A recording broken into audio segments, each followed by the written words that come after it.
بسم اللہ الرحمن الرحیم۔ السلام علیکم۔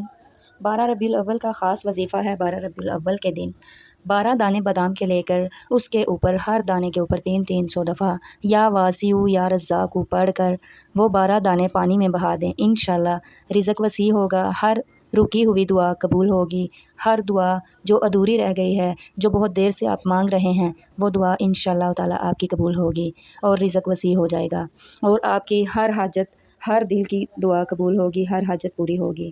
یہ وظیفہ 12 ربیع الاول والے دن آپ نے لازمی کرنا ہے۔ عصر کی نماز کے بعد یہ وظیفہ آپ نے ضرور کرنا ہے۔